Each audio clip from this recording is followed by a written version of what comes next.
Hi everyone, welcome to welfordWEAVES. It is Friday and it is the beginning of February. I am getting back onto my loom this week and I am trying to get some stuff threaded. I am not making very much progress, to be honest with you. Do you guys ever find that? Anyhow, my name is Rachel. I can be found pretty much everywhere as Welford Pearls or Woolen Spinning, and I really appreciate you spending some time here with me this week. It's just a short vlog to sort of share with you what I'm working on and to sort of get on the loom and spend some time in real time sort of looking at what I do and my workflow and how it all comes together. So one of the things that I was doing this week was I was actually warping for this this color gamp. So I thought I would share with you what it is, what it's for, why I'm making it, and what sort of the impetus is for doing another rainbow 2/8 cotton sort of project on my loom. You guys might remember that back at Christmas time, I had just finished some tea towels, and they were using the rainbow gamp that's provided in the Jane Stafford online guild content. And I just thought they looked really cool. I wanted to do something with rainbows. The squares are quite small on that. They're about 1 inch by 1 inch. They're very, very quick to weave. I think it was like 16 or 17 picks. And towards the end, I was really able to get a beautiful 50-50 plain weave fabric where it was really weaving up 18 ends by 18 picks. But I had started off with a little bit of a lighter beat, and I wasn't sort of beating quite as firmly as I needed to get a 50-50 plain weave fabric. So today I'm going to start threading this, and I need to put this back on the loom for a bigger color gamp. So that was sort of for a tea towel project. I had the opportunity to finish that and work through all of those towels. I think I ended up with like 9 towels or something. Very tedious weaving because every inch you're changing color, and in between each color I had 6 or 8, I think it was 8 picks of black. So it was every square was framed with black, and hopefully I threw a photo in here for you guys so you can see what those look like. People really liked them. They were very thankful for them. They really enjoyed getting them. They were fun to give. They were sort of a bright light in sort of a very dark winter. It's been a really tough winter for people. So I started warping this up the other day, and I had the warp thrown onto the loom, and then I sort of got stalled there because I just haven't had a chance to sit at the loom and like get going. So this is a 6 color gamp. It goes from purple all the way through to red. So red, orange, yellow, green, blue, violet. So, you know, very straightforward 6 color rainbow. There are no colors separating each color. So this gamp is going to be just the colors all the way across from red through to violet, purple, and with 4 picks of white on either side. So pretty straightforward. I'll have 4 picks starting, 4 ends of white on either side. And then I'll have 4 picks starting the gamp and 4 picks to end the gamp, and it will be hem stitched. I was going to throw it through the serger and just serge it off, but I thought, no, like this is it's a gamp for a thing. It's going to be looked at and sort of juried, if you will, or marked. So I thought, you know, let's hem stitch it and finish it nicely, leave a bit of a fringe on either side, which means that eventually it could be used in the center of a table, maybe on, you know, one of our hutches. It would actually be finished quite nicely, not just zipped through and left like that from the serger. So pretty straightforward. This gamp is actually, you guys are probably wondering why it is going to be marked. You're probably thinking like, you know, what the heck? This is going to be marked for my Canadian Guild of Canadian Weavers basics. So I am currently working through as many projects as I can to work towards submitting for my Guild of Canadian Weavers basics portfolio. So with the Guild of Canadian Weavers, you're looking at sort of more of a testing program. So that you download the PDF online and you work through all of the different exercises that are required to sort of put together your portfolio.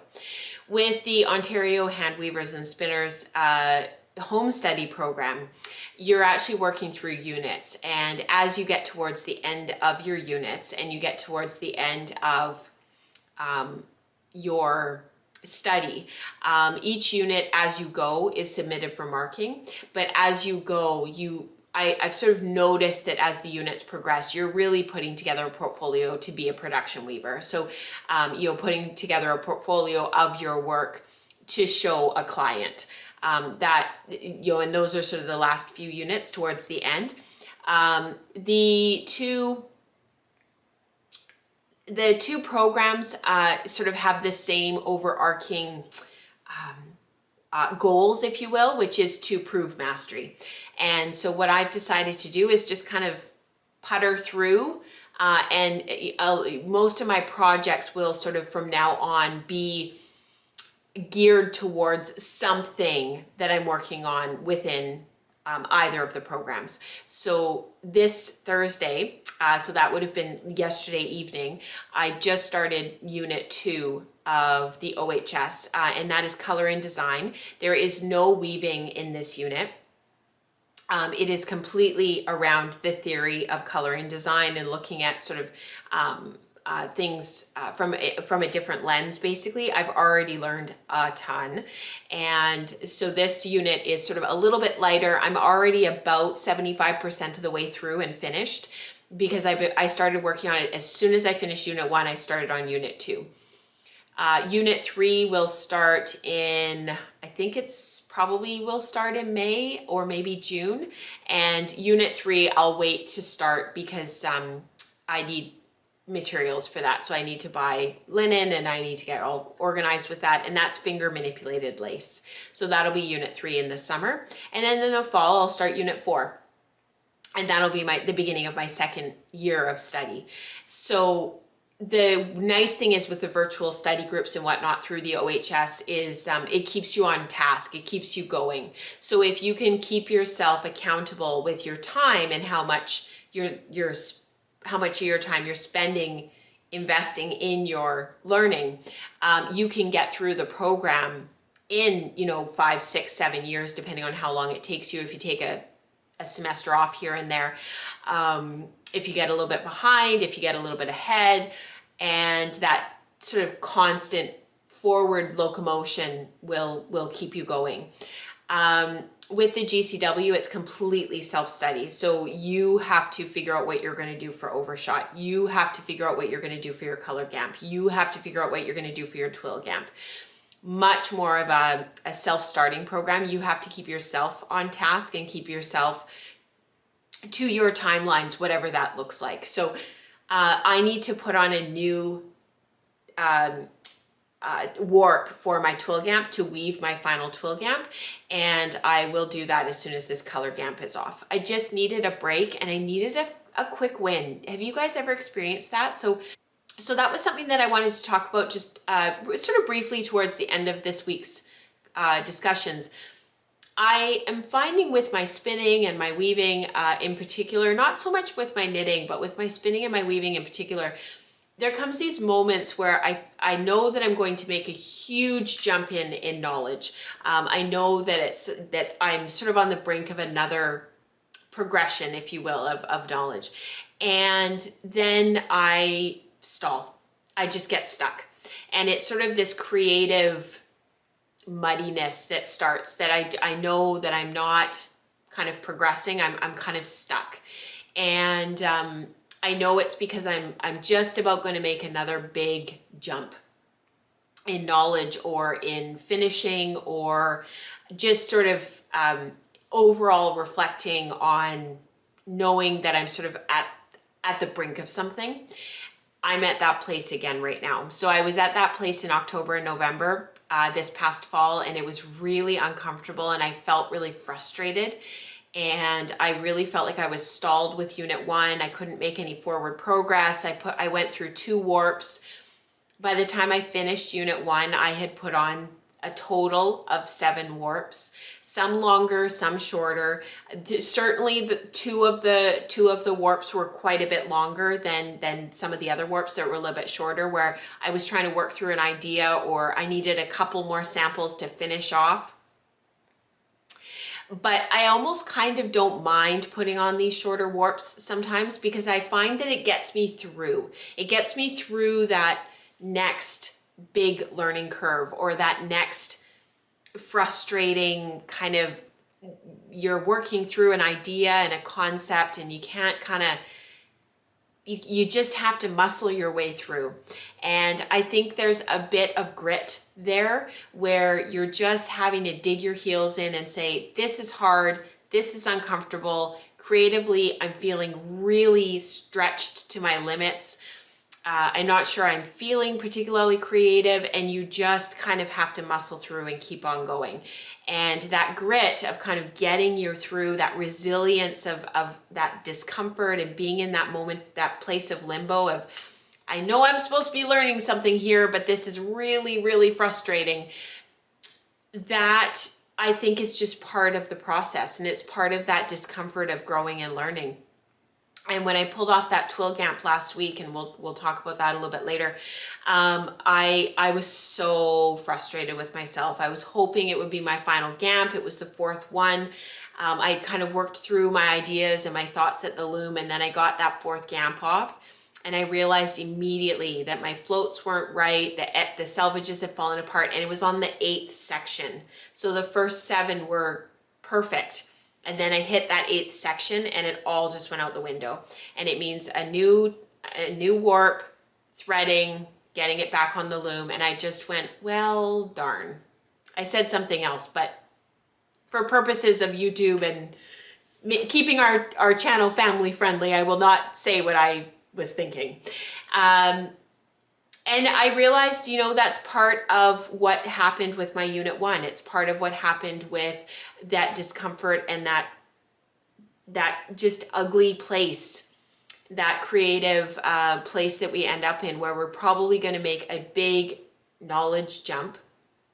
It's uncomfortable, it's frustrating, and we sort of just have to stick with it. And it's that resilience of sticking with our creativity and being able to stay with it, to get through to that next place, whatever that next jump is going to be. So I decided I needed a quick win, and I needed a good win. And so I thought I'll throw the color gamp on next and just weave it off. I can get a 50-50 plain weave on this very easily. The jack, I find, has quite a hard beat, and so it tends to really settle into 18 ends and 18 picks very nicely. And I can get it all threaded. It's only 54 threads per color. I can get it all threaded and get it onto the loom and just weave. Weave through the 6 colors. I'm going to start with 4 picks of white, end with 4 picks of white, and weave through the 6 colors. And I hope that it will go well. Can you please say a little prayer for me? So I'm going to take you inside the loom today, and you will notice that my lees sticks are back here. You can see them right here. I'm sort of looking at the camera so that I can make sure that you guys can see that.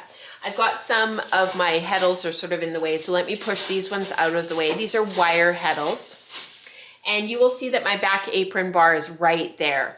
And you're probably thinking, but Rachel, you haven't actually wound your warp onto the loom. So this warp is unbelievably short. It is 53 inches long. And so the front of my warp is right here.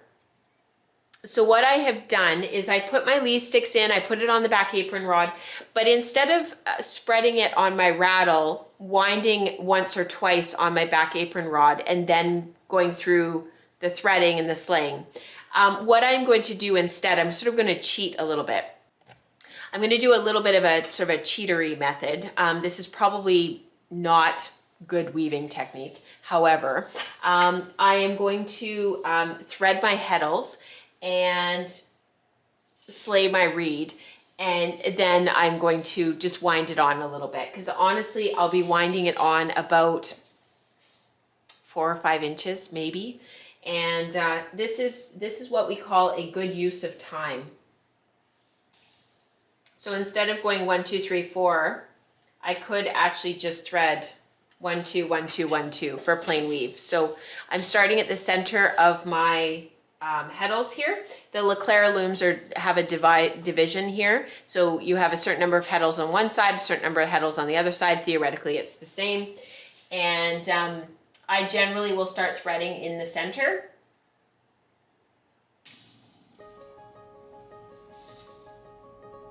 I'm normally quite a bit faster at this. I don't know why this is going so slow. I have no idea, but I just don't feel like I'm really going very quick. Normally I'm quite fast at threading, but maybe it's because I'm on camera. Maybe it's because I feel like I'm being watched. I really like how Laura Fry does her threading that she shows in the School of Sweet Georgia in the new Intentional Weaver workshop. I would highly recommend that you go and check that out.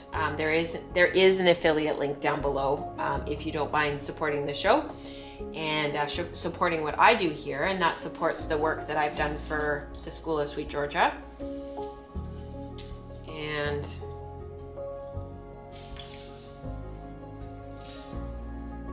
there's only 54 ends per, I think I mentioned this, there's 54 ends per color that I wound, and so there's not too many threads per color, but once I get this threaded and get this onto the loom, the weaving will go really fast. So I will slay it and get weaving on it relatively quickly. And that's actually quite exciting.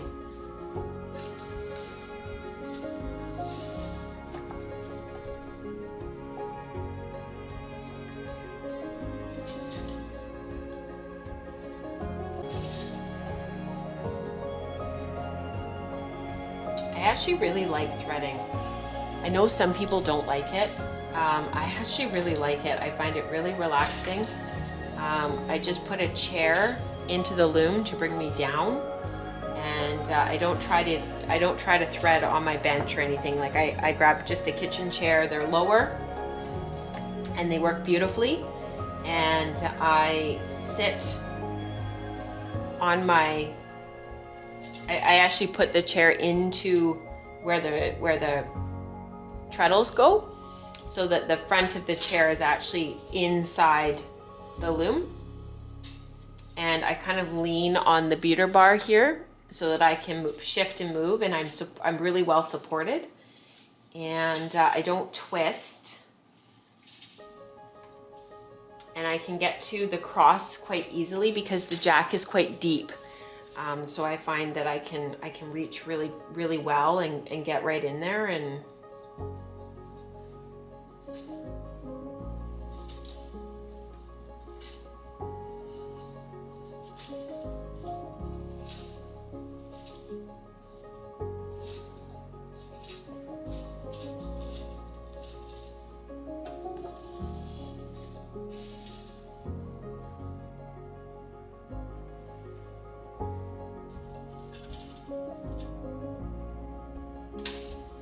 that's not bad. Less than 8 minutes to do the first half of this green.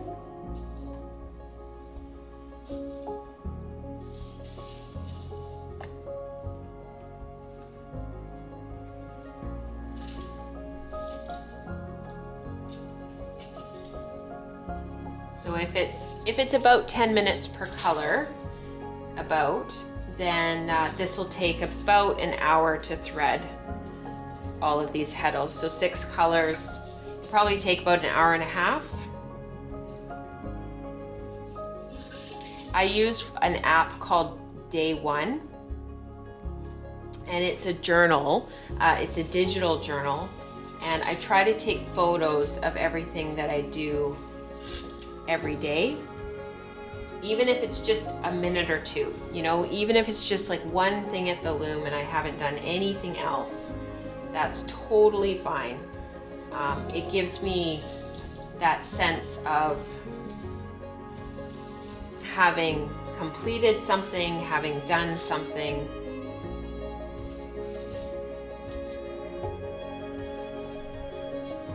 and then I can keep track of what I've done.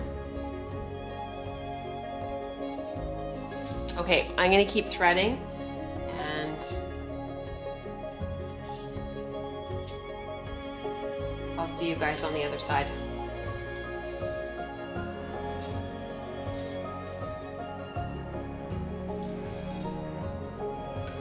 Thank you so much for joining me today on Welford Weaves. I hope you enjoyed this episode. It was a lot of just prepping and getting ready to start weaving.